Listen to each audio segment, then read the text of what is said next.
ଝୁମି ଓ ପରୀର କାହାଣୀ। ଏକ ସମୟର କଥା, ଏକ ଛୋଟ ଗାଁରେ ଝୁମି ନାମକ ଏକ ଝିଅ ରହୁଥିଲା। ଝୁମିକୁ ତାର ବଗିଚାରେ ସମୟ କାଟିବାକୁ ବହୁତ ଭଲ ଲାଗୁଥିଲା। ସେ ବଗିଚାରେ ଅନେକ ପ୍ରକାରର ଫୁଲ ଓ ଗଛ ଲଗାଇଥିଲା, ଯାହାକୁ ସେ ମନ ଲଗାଇ ଯତ୍ନ ନେଉଥିଲା। ତାର ବଗିଚାରେ ବିଭିନ୍ନ ରଙ୍ଗର ଫୁଲ ଫୁଟିଥାଏ। ବଗିଚାରେ ବୁଲି ସେ ବହୁତ ଖୁସି ପାଉଥାଏ। ବେଳେ ବେଳେ ସେ ବିଚିତ୍ର ଅନୁଭବ କରୁଥାଏ ଯେ କିଛି ଅଜଣା କଥା ତାର ବଗିଚାରେ ଚାଲିଛି। ଏକ ଦିନ ଝୁମି ଦେଖିଲା ତାର ବଗିଚାର କିଛି ଫୁଲ ଏବଂ ଗଛ ଗୋटे ଅଦ୍ଭୁତ ଆକାରରେ ଖେଳିବାକୁ ଲାଗିଛି। ଏହା କି ଭାବରେ ହେଲା, ସେ ଭାବି ଭାବି ଆଶ୍ଚର୍ଯ୍ୟ ହୋଇଗଲା। ସେ ପ୍ରଥମେ ଭାବିଲା ଯେ ଯତ୍ନ ରଖିବାରେ ଭୁଲ ହେଇଥିବ, କିନ୍ତୁ ସେ ତାର ଛୋଟ କୁଣ୍ଡରେ ବି ଦେଖିଲା ଯେ ରଙ୍ଗୀନ ତରଙ୍ଗ ଉଠିଛି, ଯାହାକୁ ଦେଖି ସେ ସ୍ପଷ୍ଟ ଭାବରେ କିଛି ଜାଣିପାରିଲା ନାହିଁ। ଏହି ସମୟରେ ଏକ ଖିଲି ଖିଲି ହସର ଶବ୍ଦ ଆସିଲା। ଝୁମି ଚାରିପଟେ ଦେଖିଲା ଯେ କେଉଁଠୁ ଏମିତି ଶବ୍ଦ ଆସିଲା, କିନ୍ତୁ ତାକୁ କିଛି ଦେଖିବାକୁ ମିଳିଲା ନାହିଁ। ଆଉ ସେ ଆଶ୍ଚର୍ଯ୍ୟ ହୋଇଗଲା। ତାର ଆକସ୍ମିକତା ବଢ଼ିଗଲା। ସେ ଗୋଟିଏ ପରୀକୁ ଫୁଲ ଭିତରୁ ବାହାରୁଥିବାର ଦେଖିଲା। ପରୀର ଚମକୁଥିବା ପର ଓ ହସ ମୁହଁ ତାକୁ ବହୁତ ଆକର୍ଷିତ କରାଉଥିଲା। ପରୀର ଆଖିରେ ଏକ ଦୁଷ୍ଟତା ଚମକୁଥିଲା ଏବଂ ତାର ହସଟି କିନ୍ତୁ ମନକୁ ଖୁସି ଦେଉଥିଲା। ମୋହିନୀ ହସି ହସି କହିଲେ, ମୁଁ ଆସିଛି ଆଉ ତୁମ ବଗିଚାରେ ଏହି ଦୁଷ୍ଟାମି କରିଛି। ତୁମ ଫୁଲ ଏଭଳି ବିକୃତ ଭାବରେ ଖେଳୁଛନ୍ତି କାରଣ ମୁଁ ଏଠାରେ ମୋର ଯାଦୁ କରିଛି। ଝୁମିକୁ ପ୍ରଥମେ ରାଗ ଲାଗିଲା, କିନ୍ତୁ ତାପରେ ମୋହିନୀର ଦୁଷ୍ଟାମିକୁ ସେ ଭଲ ପାଇଲା। ସେ କହିଲା, ତୁମେ ଏହା କାହିଁକି କରିଛ? ଏହା ମୋର ବଗିଚା ଓ ମୁଁ ଏହାକୁ ସୁନ୍ଦର କରିବାକୁ ଚାହୁଁଛି।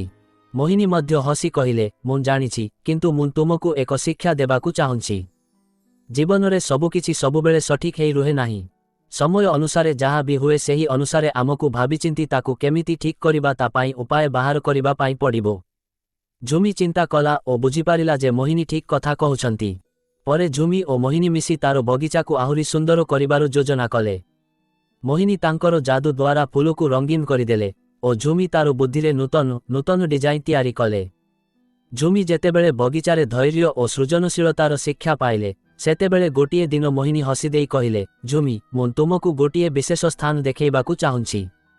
ଏହା ମୋର ଦୁନିଆ ଅଟେ, ଗୋଟିଏ ଯାଦୁଇ ସ୍ଥାନ। ଆସ, ଆଜି ମୁଁ ତୁମକୁ ସେଠାକୁ ନେଇଯିବି।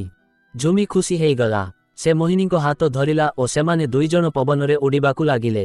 ଚାରିପଟେ ରଙ୍ଗୀନ ବାଦଲ ରହିଥିଲା ଏବଂ ତଳେ ଗୋଟିଏ ଅଦ୍ଭୁତ ଯାଦୁଇ ଜଙ୍ଗଲ ଦେଖାଯାଉଥିଲା।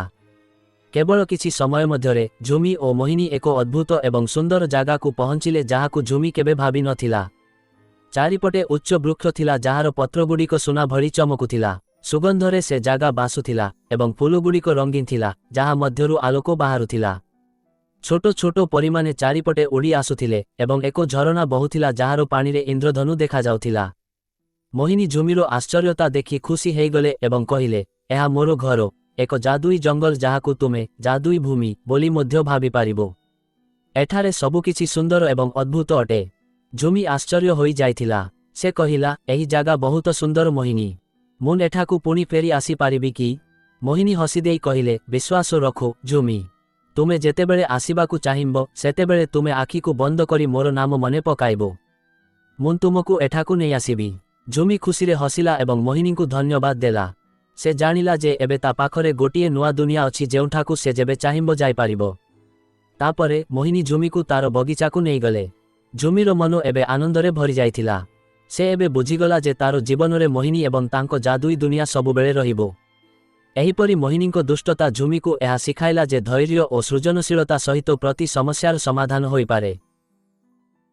ନୂଆ ନୂଆ ଗପ ଏବଂ ଭିଡ଼ିଓ ଦେଖିବା ପାଇଁ ଦୟାକରି ଆମ ଚ୍ୟାନେଲକୁ ସବସ୍କ୍ରାଇବ କରନ୍ତୁ।